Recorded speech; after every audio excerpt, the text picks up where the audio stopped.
This ENGWE bike is very easy to install as it most comes pre-assembled, but there is at least one hidden trick that is not mentioned here. So watch this video to understand what is missing and how to properly and safely set up your bike before your first ride. So let's start the unboxing. As you can see, the bike will arrive this way, and I like the cardboard box because it's very well packed, and ENGWE has upgraded that, and the bikes are now coming a lot more safer than they were coming a long time ago.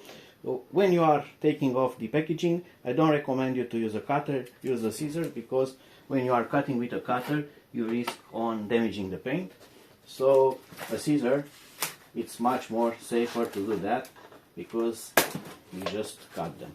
In the main box you are also going to get other 3 boxes. You have the smart charger, accessories, manual, some keys and tools, and the steering handlebar stem. And this is the seat, and we have to take all of this out. So I'm going to do a bit of magic.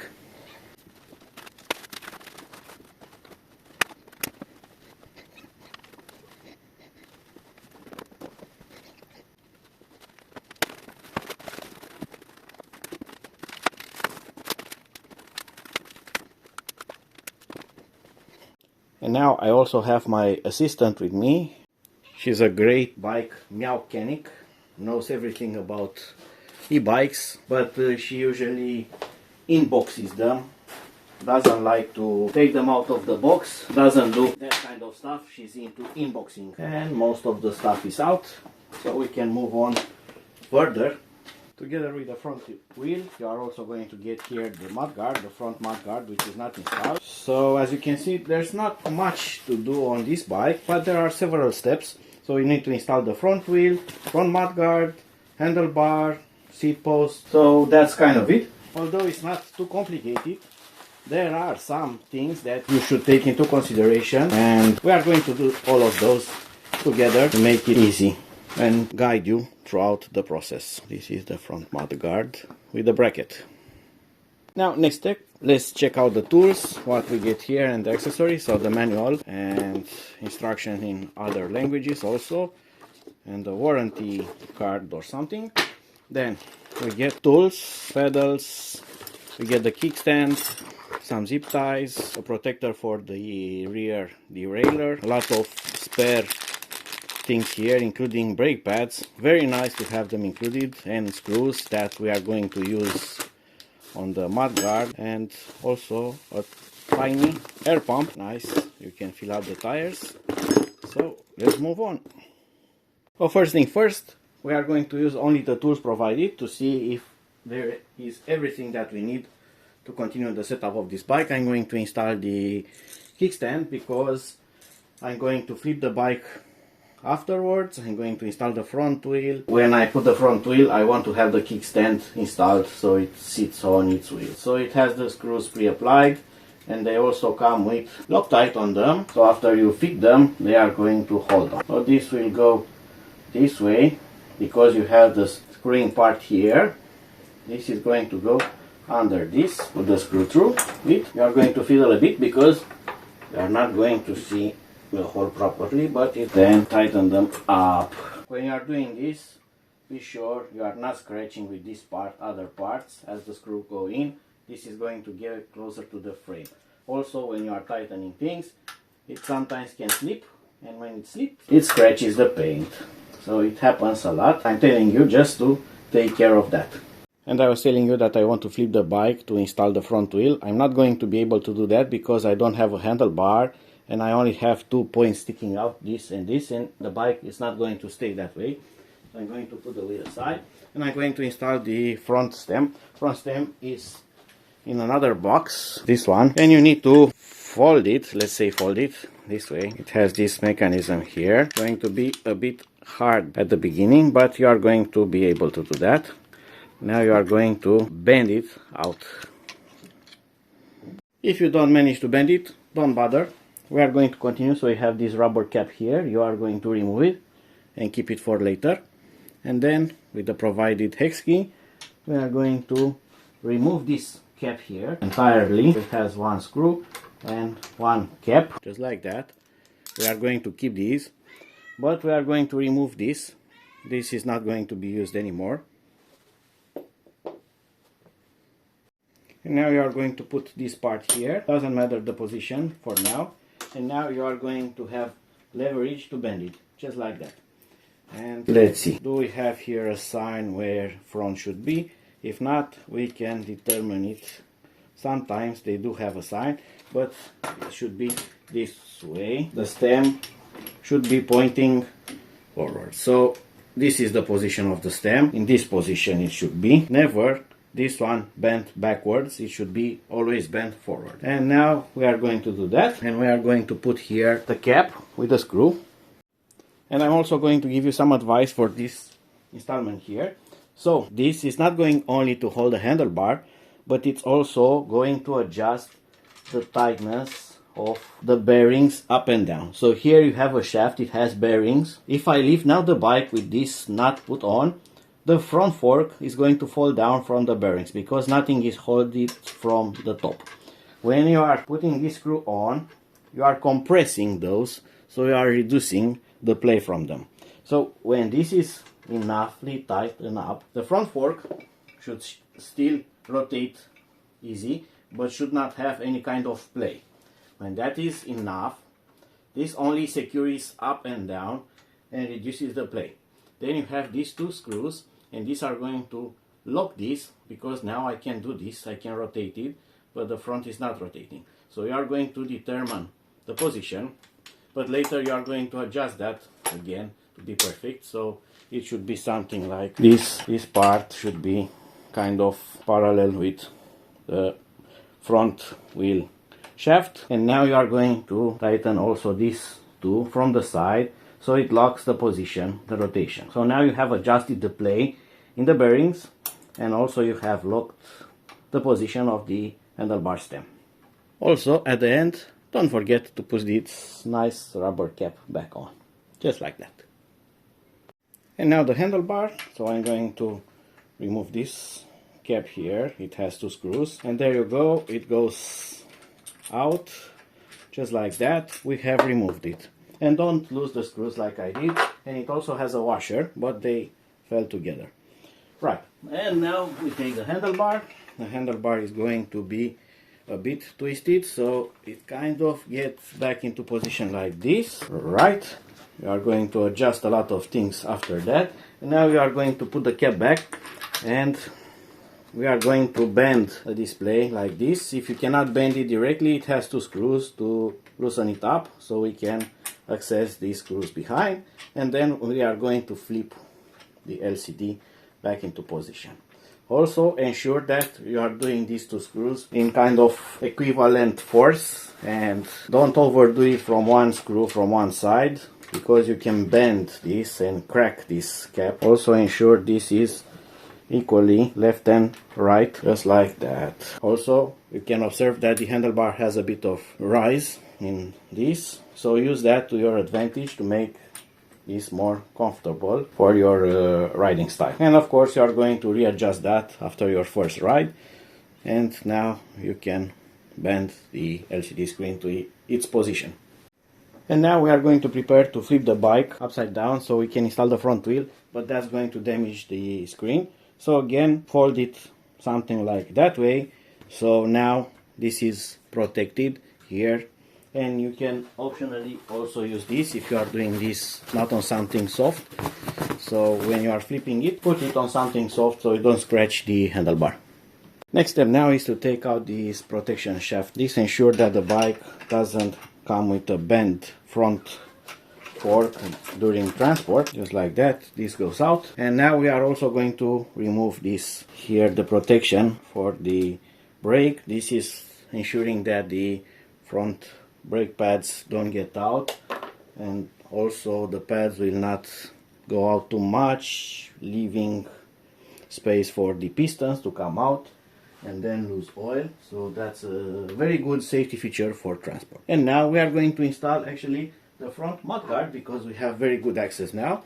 So this one has a bracket here, and these brackets here. We have pre-applied screws that we are going to take out, and in the front here we have also the screw, And we are also going to put the front headlamp. They are going to go like a combo here, bracket with this one, and then this bracket is going to go here and here. So let's do that. This front screw is not going to come out easy because it also has pre-applied Loctite, so you are going to use the combinations of the provided tools. You are going to hold the nut on that side and use the hex key on the other side. So now we can take this easy off, just like that. And it has two washers. When you are installing it, you can use one washer behind this nut, so it holds everything better than it should. Right, and now we have these screws here that we are going to take off. My assistant is doing something very smart.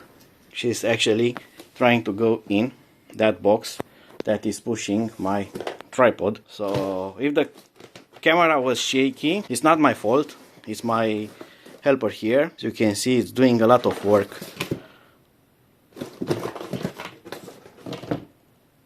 So back to this, take them out completely, both of them. Good.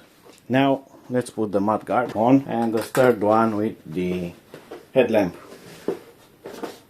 Also, in case this looks to be unnatural and pointing downwards or upwards and not fitting at all, you need to loosen this up, and then you are going to bend this into actually the normal position. Same for this one. They are all on a single screw here, and you are going to point them appropriately, and now they are going to actually fit here and can be oriented as they should, something like that. So they are going to light up the road, not the sky, not the front wheel downward. And now comes the most important and interesting part. You are going to install the shaft provided for the front wheel, but this has a lot of things here, and I'm going to tell you from my experience that they are not put in any kind of position they should be, and it's also kind of random. I think you can put this. You only have here one spacer, that's one single one. You have these two parts, they are the same, but they are in the same direction, same as these rubber parts, and then you have some other washers and the nuts. And I'm going to tell you how to put them correctly in the position that you should. So first of all, take all of this out. Leave just one loose nut here on one side. So I'm going to take out. Then after this, it comes with a washer, normal washer. Usually this part is here for not letting the screw get loose, so put it that way. Right. So this is going to actually be something like this on the outside. The washer is on the outside with the nut. Then inside, on this part here, because of how the bike is made, the bike has a spacer for the disc. So here we don't use the remaining spacer. This means that this spacer, it's actually from this side here. Then we have this. This is a rubber protector for the wheel bearing. And we actually have two of those. And we also get this kind of spacer. But this spacer is also specially made. Here it has a thing that is not going to let the wheel get loose. So this should be there inside. And this one passes through this like this. As you can see, it passes through just like that. So this is going to be inside this way. So this is going to protect the wheel bearing. And now we are going to actually put this through the wheel that side. So the wheel is going to stay like this. Careful when you are getting the disc through the pads. So the wheel is put this way. Then you are going to put the shaft, but the shaft is like this. So actually take the wheel out, put this through like this. So you leave a space here. I think that now you can see. Right. So we have here nut, washer, and now we have the special spacer with the bearing protector. So they are going to go like this. Let me do a close-up. So you can see now much more better. Nut, washer, special metal spacer with protective rubber. So that's how you do it on that part. But on this side here, it gets more complicated. And you actually have to take this out because you are not going to be able to put all of that in. So I'm going to let it rest like that. So now you are going to put the rubber protector.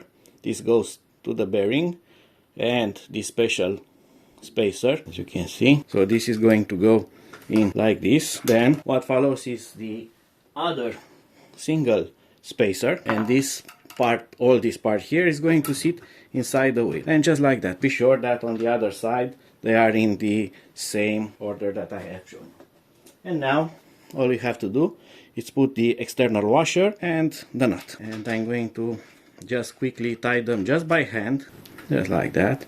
And see, the wheel spins, no brake noise, the wheel is straight, so we did everything right.